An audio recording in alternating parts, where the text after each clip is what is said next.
Opa, hoje eu vou dar boa noite, porque hoje é uma segunda-feira e eu estou indo para o metrô de noite. Já deu aqui quase 7 da noite, 10 para 7, e eu tô caçando confusão na rua, né? Eu não tô caçando confusão, mas quem está na rua tá exposto, né, às confusões. Bom, oi gente, sejam todos muito bem-vindos e bem-vindas. Agradeço demais a vocês por acompanharem o podcast, né, aqui do RPGista Palestrinha. Muito obrigado pelas mensagens. E já tem mais ou menos um mês que aconteceu, né? Eu estou nos dias de ter acontecido aqui. Hoje é dia tipo 20, 24 de fevereiro, mas esse podcast vai ao ar só em abril, né? Pois é. Eu vi um acréscimo de 10% nos acessos ao podcast desde que eu participei do Café com Dungeon. O podcast estava parado, estava no Inter, né? No Interfaces da primeira para a segunda temporada, estava suspenso. E aí tinha mais ou menos 500 visualizações. E aí depois do Café com Dungeon ter ido ao ar, chegou em 550 visualizações. E também o número de inscritos aumentou de 49 para 56, se eu não me engano. Então, tá atrasado, eu sei, mas a gente tem que trabalhar com uma certa latência mesmo, tá? E sejam todos bem-vindos e bem-vindas, não só os dessa leva do Café com Dungeon, mas todos os outros que eventualmente tenham vindo nos acompanhar. Eu sou grato pela presença de cada um de vocês, pela participação de cada um de vocês aqui no nosso podcast, tá? Obrigado mesmo. Nós estamos aí no Deezer, no YouTube, no Amazon Music, no Spotify, que você pode acompanhar, e também temos o e-mail palestrarpg, por onde você pode mandar o seu recado, ou então um comentário aí também pelo próprio podcast, pelo seu agregador favorito, né? Que mais? Bom, eu tô aproveitando esses dias e tô gravando podcasts em série, porque eu tô tendo tempo para poder fazer essas caminhadas e aproveitando, porque eu não sei até que dia, né, eu realmente continuarei tendo esse tempo assim. Então eu tô adiantando. Se eu não me engano, esse podcast que eu tô gravando agora é o 1º ou 2º de abril, né? Já tô colocando aí 1 mês e meio de buffer entre o lançamento do podcast e o momento em que ele está sendo gravado. Entre a gravação do podcast e o momento do seu lançamento, né? Isso aí já é uma coisa boa para mim e para vocês, porque conteúdo não falta. Vamos falar então, hoje, de quem que eu vou falar hoje? Eu estava pensando em falar dos goblins e dos kobolds, depois eu pensei em falar só dos kobolds, depois eu pensei em falar só dos goblins, e eu vou falar só dos kobolds. Hoje é dia de falar dos kobolds, do meu mundo de jogo, né? Bom, o que dizer? Quem são os kobolds? Os kobolds são essas criaturazinhas que podem ser reptilianas ou caninas, depende da edição do D&D, da fantasia que você escolher, depende do cenário de campanha que você acompanhar ou descobrir, né? Os kobolds têm essa faceta, ou eles são reptilianos ou eles são caninos, né? Humanoides.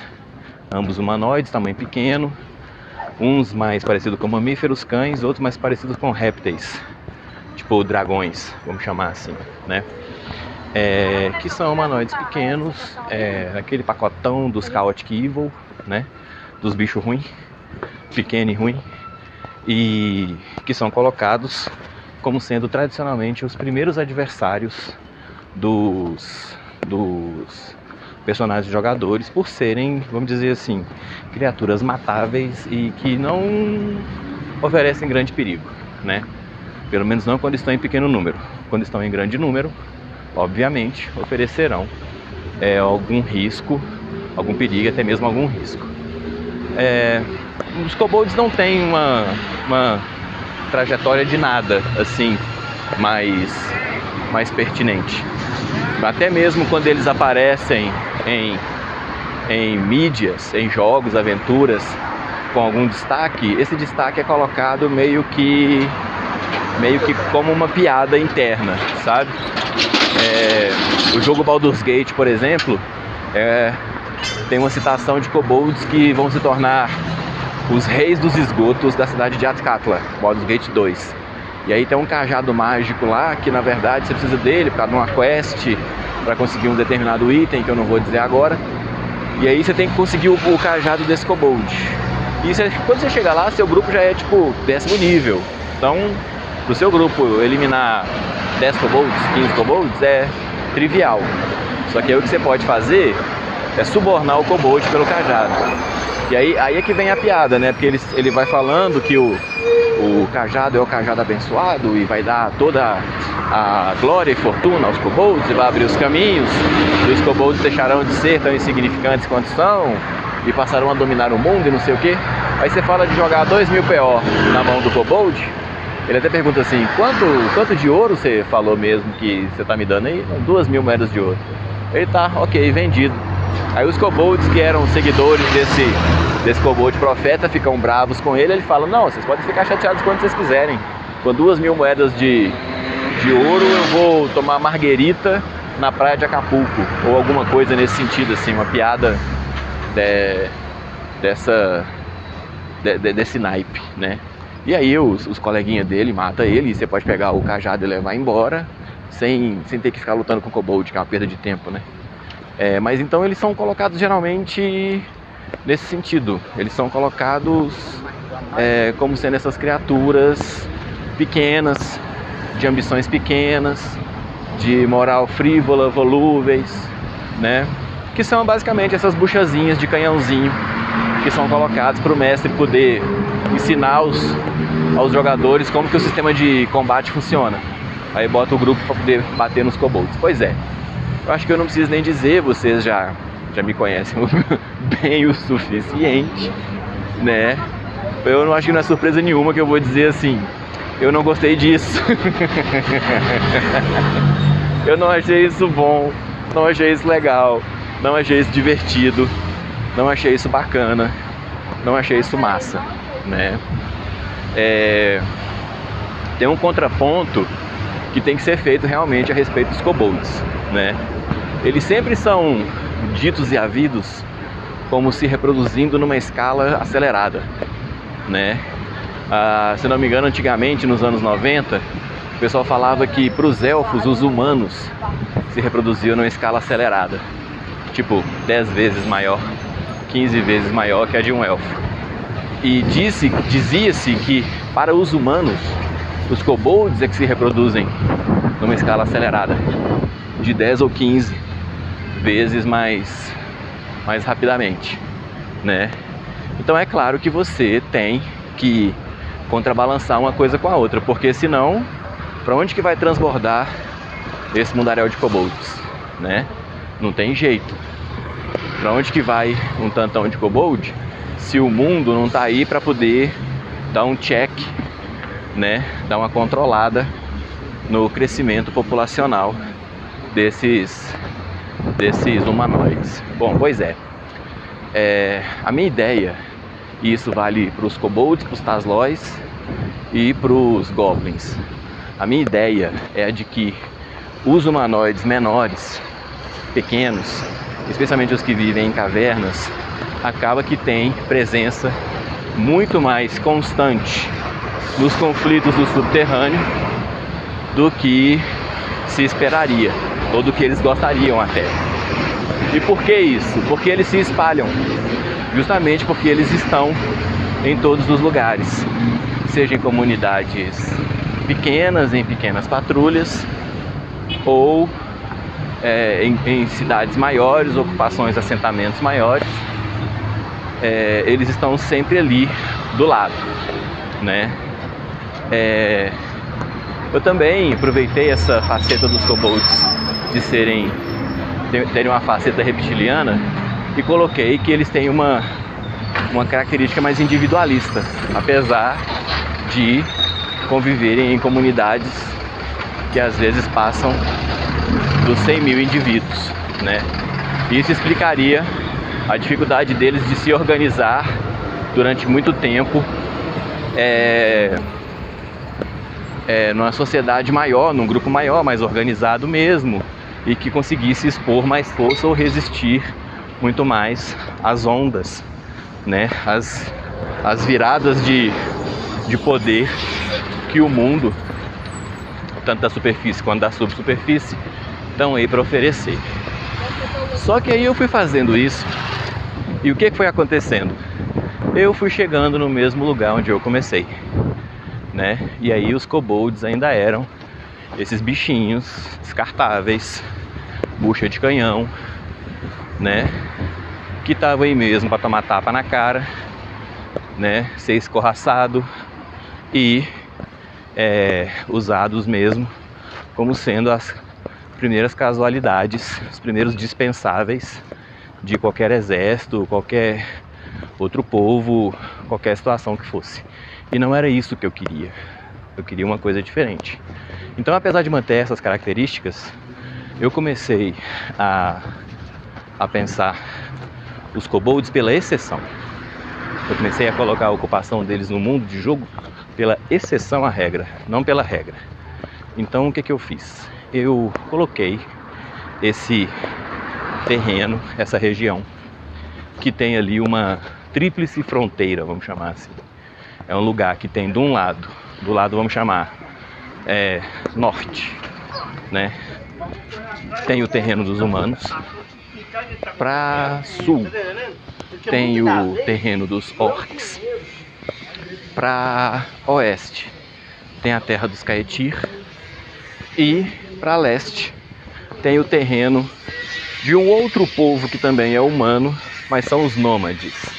Vocês chamariam de bárbaros. Eu ainda vou chamar de nômades. Eu vou explicar também porque que eu não gosto da terminologia bárbaro, tá? E no meio dessa região, que é uma região de conflito quase que constante, eu coloquei uma certa referência a um certo evento do passado, que não importa agora, e eu também coloquei no subterrâneo, porque os orcs ocupam a superfície, os nômades ocupam a superfície, os elfos ocupam a superfície, os humanos ocupam a superfície, mas os kobolds ocupam o subterrâneo. E nessa região, bem no miolo ali da confusão, mais perto inclusive das terras élficas que das terras dos nômades, eu incluí uma cidade de kobolds.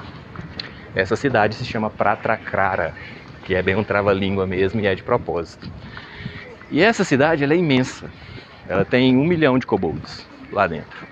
E esses kobolds saem, né, e percorrem, a ideia é que eles percorram os subterrâneos e vão descobrindo lugares novos e também vão para a superfície de maneira a desbravar e conhecer, né?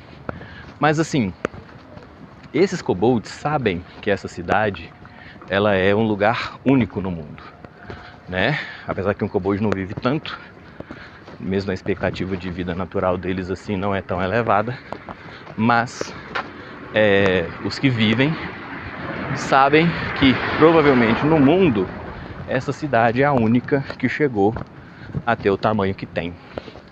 Então o primeiro cuidado que eles têm é com a preservação dessa cidade, que por enorme que seja, sua existência ainda é mantida em segredo, ainda é uma coisa sigilosa, né? E como que os kobolds fazem para poder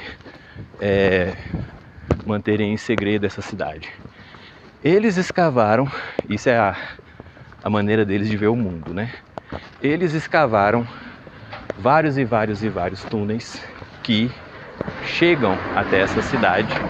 Porém, antes de chegar a essa cidade, esses túneis entremeiam-se, esses túneis misturam-se, esses túneis vagueiam, ramificam-se, conectam-se, dão em becos sem saídas, de maneira que, se você não conhece a arquitetura e não conhece o caminho, você não consegue chegar na cidade dos kobolds.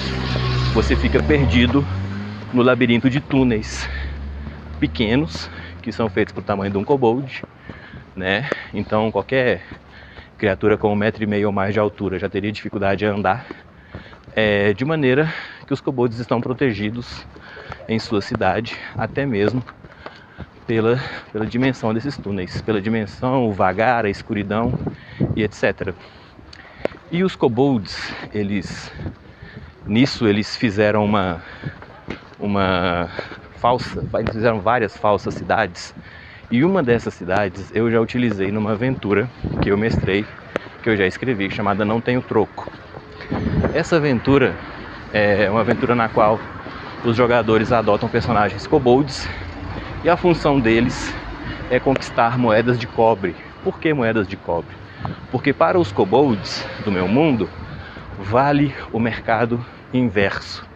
Existem as moedas de ouro, existem as moedas de prata e existem as moedas de cobre, que formam o escopo, o esqueleto, né, do sistema de riqueza e comércio, vamos chamar assim.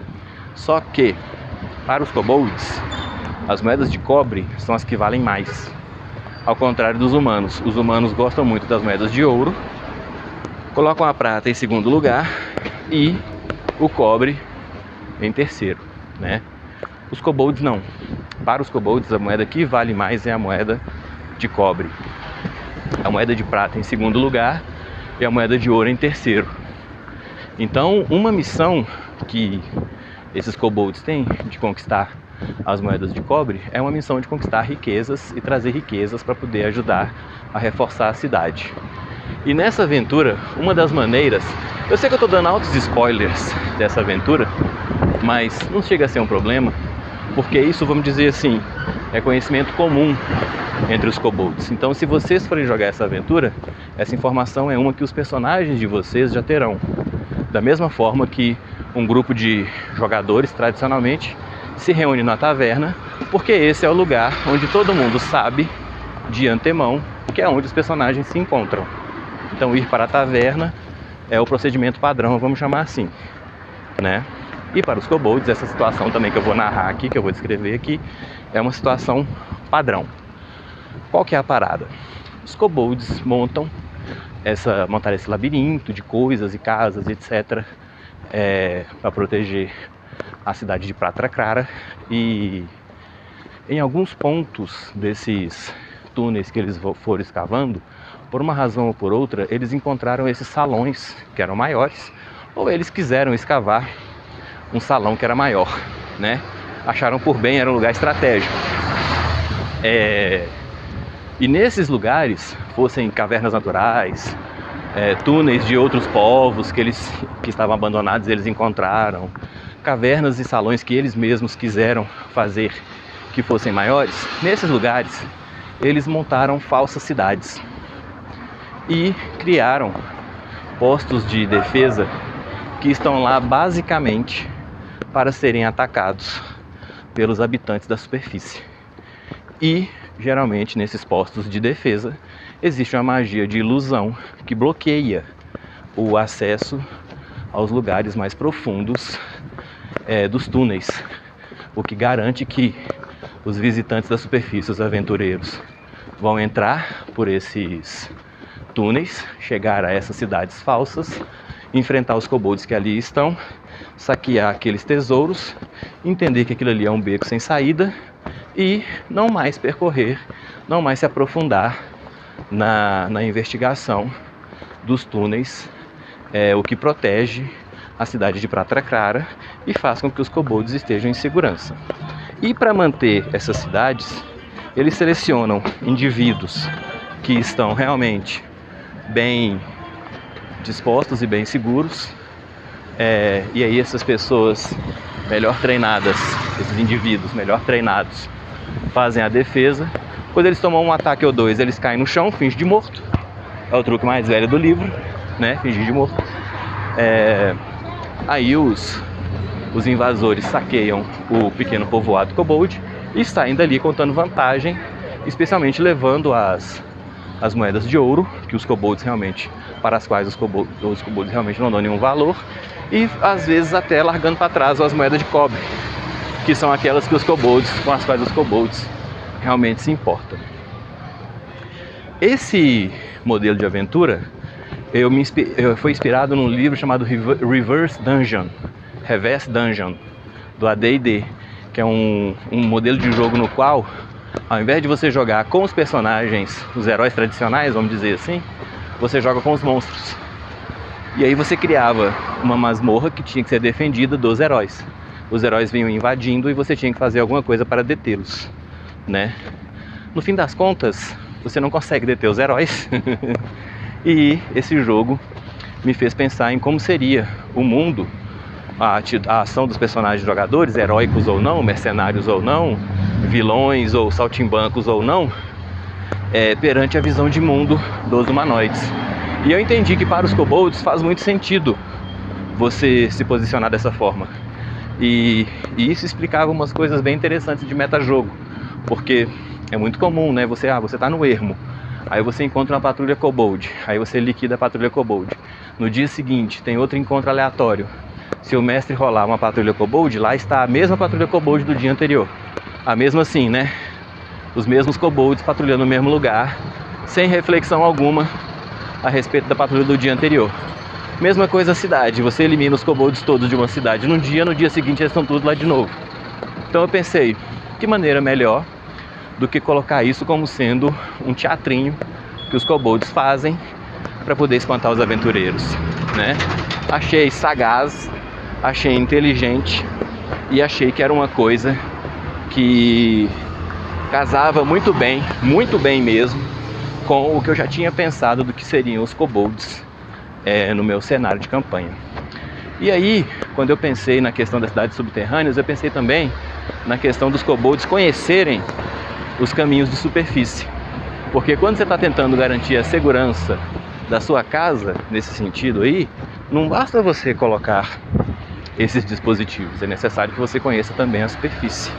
Então eu fiz que esses kobolds também conhecem bem a superfície na região e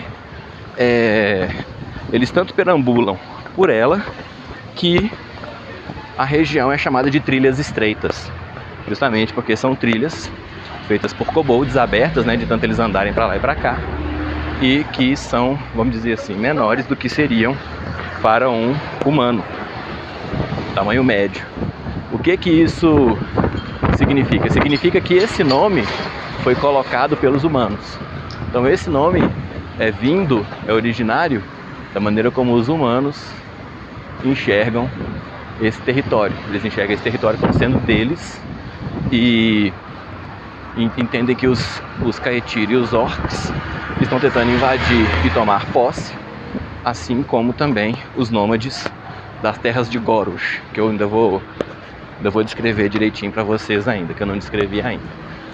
E para completar o bom domínio e a boa presença dos kobolds nessa região, eu criei, porque assim, é uma região de muito povo muito perto, né? Muita gente muito perto.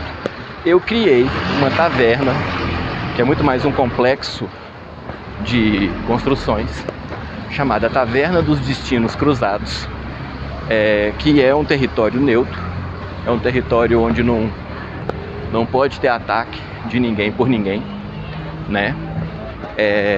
Que é colocado como sendo um lugar de paz, negociação e diplomacia, porque isso acontece muito nesse tipo de contexto. Os elfos, os Kaetir, terão de se reunir com os humanos terão de se reunir com os orcs terão de se reunir com os Kaetir, e mais todo mundo misturado, os Eratas, os Orins que ali tiverem também. E essa taverna é esse lugar onde todo mundo pode vir negociar as coisas, respeitar e ser respeitado. E essa taverna, adivinhem, ela é obra de um grupo de kobolds ligado a Pratra Krara, de maneira que eles estão sempre por dentro de tudo que está acontecendo nas trilhas estreitas e em seus arredores. Dessa forma, garante-se que os kobolds têm acesso à informação, têm acesso à inteligência, têm acesso aos contextos e têm acesso às movimentações de boa parte dos aventureiros da região. Então eles já têm mais ou menos uma noção de quem é que vai chegar mais perto de Pratra Krara do que eles desejariam que acontecesse. E essa informação é valiosíssima para que eles consigam manter em segredo o local de existência de sua cidade. Faltou dizer da questão dos kobolds como sendo ovíparos ou mamíferos, né? Eu peguei o exemplo do ornitorrinco, que é um bicho mamífero que põe ovo. Aí eu fui dei um passo além, né? Eu coloquei que os kobolds, são criaturas que têm os dois meios de reprodução. Ou eles podem botar ovos, as kobolds, né, as fêmeas, as mulheres, podem botar ovos ou podem fazer a gestação na barriga, no ventre. E isso faz com que os kobolds que nasçam dos ovos tenham um vínculo muito maior com o ninho, com o local de origem. Porque essa é a maneira que as kobolds geralmente escolhem para se reproduzir quando o povo já está alojado num lugar relativamente seguro. E com relação aos outros que nascem de gravidez não é ventricular, vêntrea, sei lá, de ventre, já são os kobolds do período nômade, são os kobolds daquela época em que esse povo tem que migrar de um lugar para o outro. É claro que isso não é em absoluto. Uma kobold pode escolher a gravidez vêntrea quando a convém. Se ela estiver viajando e ela quiser que seja assim, vai ser assim. Se ela estiver na base, em casa, tranquila e calma, vai ser assim também. Se ela tiver um ninho que não seja tão seguro assim, vai decidir botar os ovos, vai ser assim que vai acontecer. E se ela estiver viajando também e decidir que é mais seguro carregar esses ovos consigo, é assim que vai acontecer também. Então nada tão absoluto, alternativas em aberto. E eu achei que esse método de reprodução diferenciado fosse uma vantagem na hora de explicar, por exemplo, a diversidade de lugares nas quais um kobold pode ser encontrado, né? Então você tem os kobolds que são cachorrinhos e você tem os kobolds que são lagartinhos, sem prejuízo para nenhum dos dois, que podem ser irmãos, cada um de um jeito, podem ser parentes também, pode se casar, pode acasalar, pode copular e ter os descendentes sem nenhum problema. Bom, e esse é o fim do episódio 29. Eu agradeço demais a vocês pela atenção. Espero que todo mundo não tenha ficado assim tão chocado com as tão grandes revelações que eu fiz e o tanto de coisa que eu fiz com os kobolds. Mas os kobolds moram no meu coração, eu tenho uma consideração muito grande por eles. Eu espero que vocês tenham gostado. Inclusive, eles são personagens jogáveis também, assim como são os gnolls, né? E é isso. Eu já estou aqui sentado no metrô, esperando ele dar a partida. Eu espero que vocês tenham gostado do episódio. Por favor, compartilhem, deixem uma mensagem, um comentário, façam suas perguntas. Quem não quiser mandar comentário, pode mandar o e-mail para palestrarpg@gmail.com. E é isso. Valeu, gente. Até um próximo episódio.